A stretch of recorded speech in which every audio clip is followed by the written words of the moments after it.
आज हम 6.1 एक्सरसाइज करेंगे।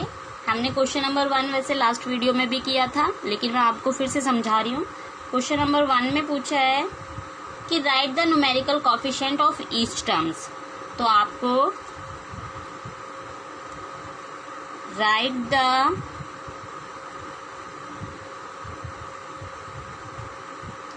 Numerical coefficient of each terms. तो जो आपको टर्म्स दी हुई है, हर एक टर्म्स में से आपको उसका कोफिशिएंट बताना है। तो आपको ए का कोफिशिएंट, आपको क्वेश्चन नंबर ए में -7y दिया है, तो आपको हर एक टर्म्स देखनी है। बी का क्वेश्चन भी है, बी क्वेश्चन में दिया है 3/4 AB।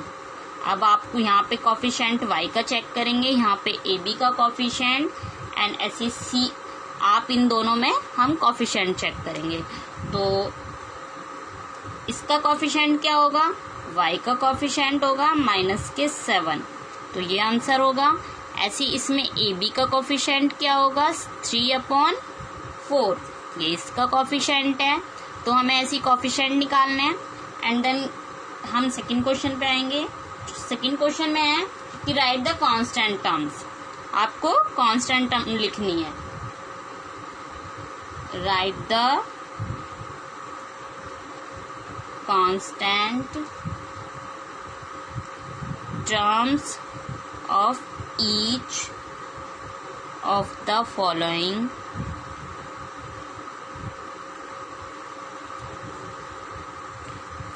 algebraic expressions।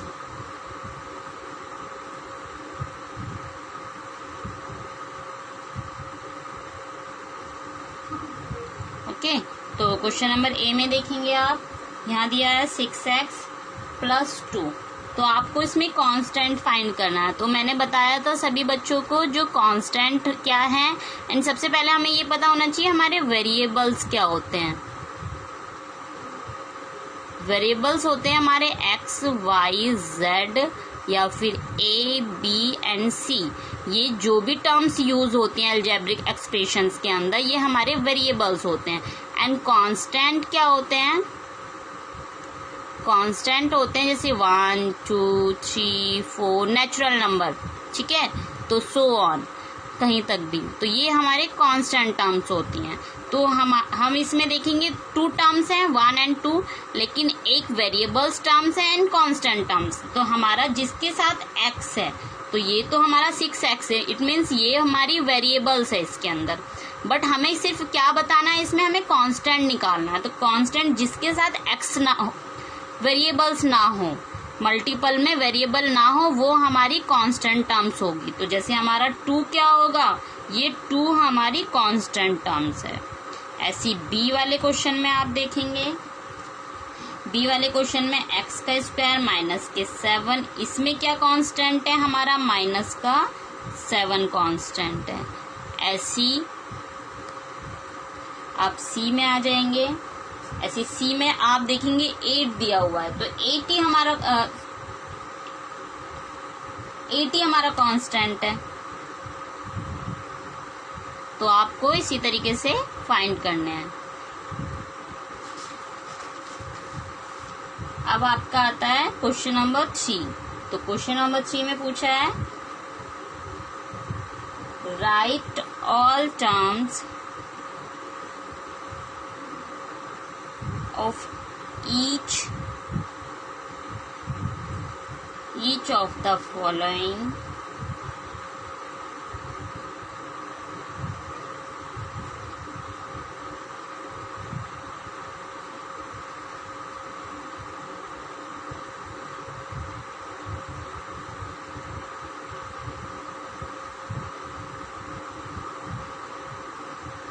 ठीक है।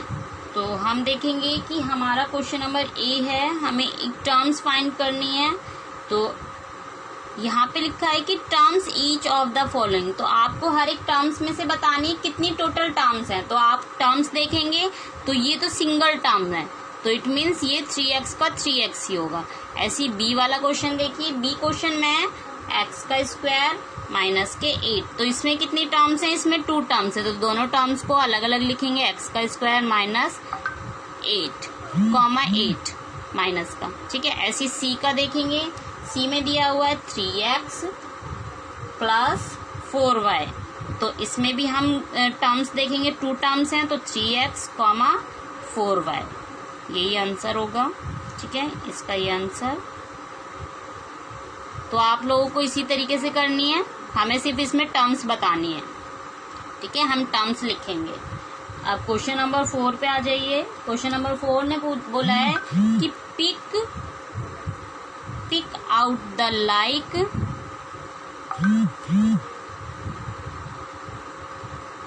Terms from each groups. हर एक ग्रुप से आपको वो टर्म्स पिक करनी है जो कॉमन होगी। जैसे कि क्वेश्चन नंबर ए में दिया है 2x, 3y, 7x, तो आप इसमें से क्या पिक करेंगे, जो आपकी कॉमन टर्म होगी। तो कॉमन टर्म क्या है, यहाँ पे x है, पावर भी 1 है, यहाँ पर x है, पावर भी 1 है, तो ये दोनों टर्म्स हमारी सेम है, तो इन टर्म्स को हम पिक कर लेंगे, 2x, 7x, यही हमारा आंसर होगा। ऐसी बी वाले क्वेश्चन में देखिए, बी वाले क्वेश्चन में है a, 7b, माइनस के 6b। तो आप देखेंगे यहाँ पर क्या कॉमन है हमारा, यहाँ पर b कॉमन है एंड यहाँ भी b है, तो हम इस पूरी तीनों टर्म्स में अगर हम चेक करते हैं तो हमारा b कॉमन निकलता है, तो हम इन दोनों टर्म्स को पिक कर लेंगे, 7b, माइनस के 6b, यही आंसर होगा। ऐसी आप सी का भी करेंगे। सी में दिया है 3x square 4yz 8x square.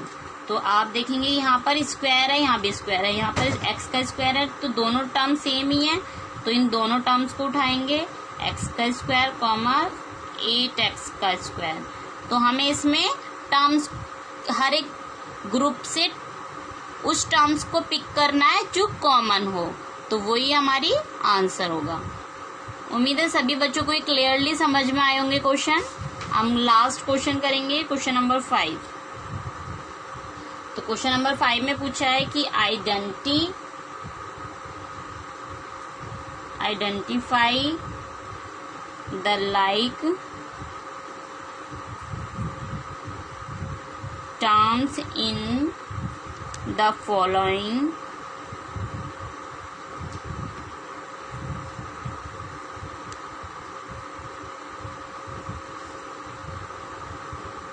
algebraic expressions, ठीक है। तो हम देखेंगे हमें आइडेंटिफाई करनी है, कोई भी टर्म्स को आइडेंटिफाई कैसे करते हैं, जैसे x plus y and minus के z प्लस 6x माइनस के 7। तो ए का क्वेश्चन ये है, हमें आइडेंटिफाई कैसे करेंगे, हम आइडेंटिफाई करेंगे, इसकी पावर चेक कर लेंगे। तो इसमें क्या है, पावर यहाँ पर भी 0 है एंड यहाँ पर भी, क्योंकि देखो डिजिट को अगर आप कांस्टेंट नंबर को लेके चलेंगे ना तो हमें कॉमन नहीं मिलेगा, हम लेके चलते हैं वेरिएबल्स को। तो हमारा यहाँ पर 6x है एंड यहाँ पर भी x है, तो ये दोनों ही हमारे कॉमन है, तो ये हमारा आइडेंटिफाई हो रहा है, एक दूसरे से आइडेंटिफाई होगा तो हमारा 6x, x, यही हमारे दोनों आइडेंटिफाई हुए, यही आंसर होंगे। ऐसे बी में करेंगे, बी में x का स्क्वायर प्लस 7xy माइनस के 3x स्क्वायर। तो आप देखेंगे इसमें आइडेंटिफाई करेंगे, यहाँ पर भी x है और यहाँ भी x है, बट हम इस वाले x को नहीं ले सकते, क्यों, क्योंकि इसकी पावर क्या है, पावर 1 है एंड यहाँ कुछ नहीं होती तो 1 मानते हैं एंड यहाँ पावर 2 दी हुई है, तो हम इस टर्म्स को और इस टर्म को आइडेंटिफाई करेंगे, x का स्क्वायर 3x स्क्वायर, तो यही आंसर होगा। इसी टाइप से सभी क्वेश्चन आपको सॉल्व करने हैं। नेक्स्ट क्लास में क्वेश्चन नंबर 6 करेंगे। उम्मीद है सभी बच्चों को क्लियरली ये क्वेश्चन समझ में आए होंगे। Thank you so much.